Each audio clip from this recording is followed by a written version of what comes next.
کے علاوہ کوئی اور دین تلاش کرے گا، کسی اور دین کے طرف رغبت رکھے گا، فلن يقبل منہ، پھر اس کے عمل کو اللہ رب العالمین کے ہاں قبولیت کا شرف حاصل نہیں ہوگا۔ وَهُوَ مِنَ الْخَاسِرِينَ، اور وہ خسارہ اور نقصان اٹھانے والوں میں سے ہو جائے گا۔ یہ جو دین دیا ہے اللہ رب العالمین نے، اس دین کی حقانیت کو بھی اللہ رب العالمین نے واضح کر دیا کہ یہ جو دین دیا گیا ہے اس میں کسی طرح کی کمی کی گنجائش نہیں ہے کہ کچھ نقص ہو، کوئی کمی ہو، یا اللہ کے نبی صلی اللہ علیہ وسلم اس دین کو پہنچانے کی تگ و دو میں، یا جو اللہ رب العالمین نے جو دین دیا ہے اس کو کما حقہ پہنچانے میں کسی طرح کی کمی کی ہو۔ اللہ رب العالمین نے فرما دیا، اليوم اکملت لکم دینکم واتممت علیکم نعمتی ورضیت لکم الاسلام دینا۔ آج کے دن میں نے اس دین کو، دین اسلام کو مکمل کر دیا۔ دین اسلام جیسی نعمت کو میں نے پورے طور پر مکمل کر دیا، اور اسی دین سے، اسی اسلام سے راضی اور خوش ہوا۔ معلوم ہوا کہ یہ دین مکمل ہے۔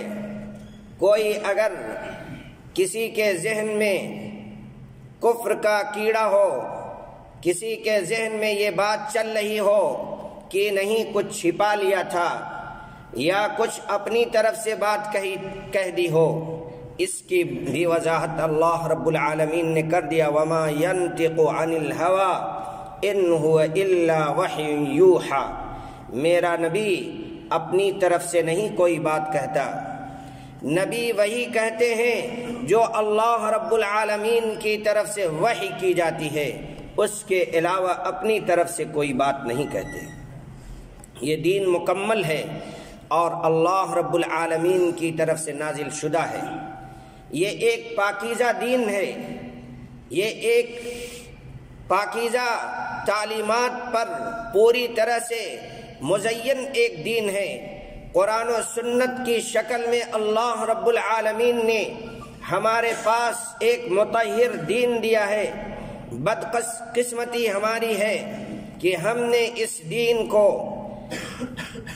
بدعات سے، شرکیہ عقائد سے، خرافات سے، اس دین کو ہم اپنے ہی ہاتھوں، مسلمان اپنے ہی ہاتھوں اس دین کو خراب کر رہا ہے، اس دین کی پاکیزگی پر انکش لگا رہا ہے، داغ اور دھبے لگا رہا ہے۔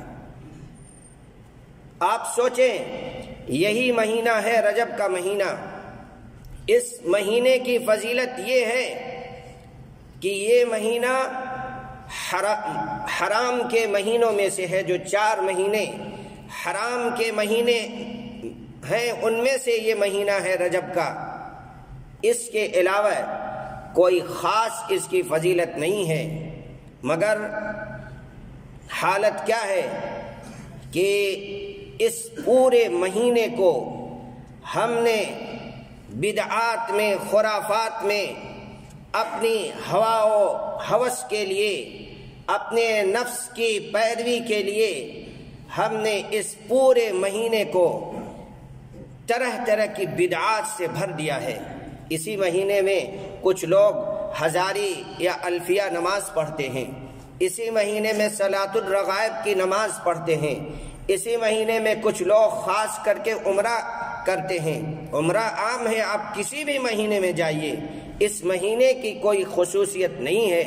یہی وہ مہینہ ہے جس میں لوگ شب معراج مناتے ہیں، اور یہی وہ مہینہ ہے جس میں کھانے پینے کی چیزوں کو لا کر کے ایک الگ دین کی شکل، رجب کے کنڈے منا کر کے ایک عجیب سا دین بنا دیا ہے۔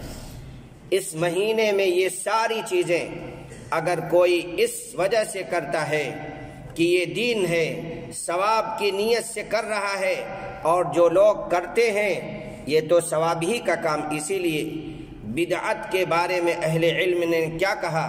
البدعۃ اشد من المعصیہ، گناہوں میں سب سے جو شدید ترین گناہ ہے وہ بدعت ہے، کیونکہ بدعتی جو کام کرتا ہے وہ یہ سمجھ کر کے نہیں کرتا کہ میں گناہ کا کام کر رہا ہوں، وہ ثواب سمجھ کر کے کرتا ہے اور پوری زندگی کرتا ہی رہتا ہے، بلکہ سختی کے ساتھ کرتا ہے اور اس کو توبہ کی توفیق نہیں ہوتی۔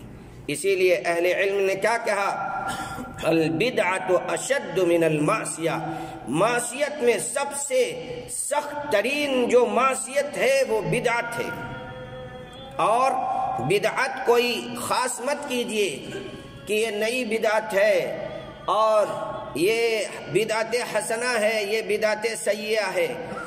ہر خطبے میں سنتے کل بدعت ضلالہ وکل ضلالۃ فی النار، کل بدعت ضلالہ، ہر بدعت گمراہی ہے، کل محدثۃ بدعہ، ہر نئی چیز دین کے اندر داخل کی جائے جو بھی وہ بدعت ہے، اور وکل بدعت ضلالہ، ہر بدعت گمراہی ہے، وکل ضلالۃ فی النار، اور ہر گمراہی جہنم میں لے جانے والی ہے۔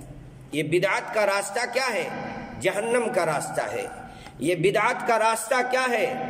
اپنے خسران اور نامرادی کا راستہ ہے۔ یہ بدعت کا راستہ کیا ہے کہ اللہ کے نبی صلی اللہ علیہ وسلم حوض کوثر پہ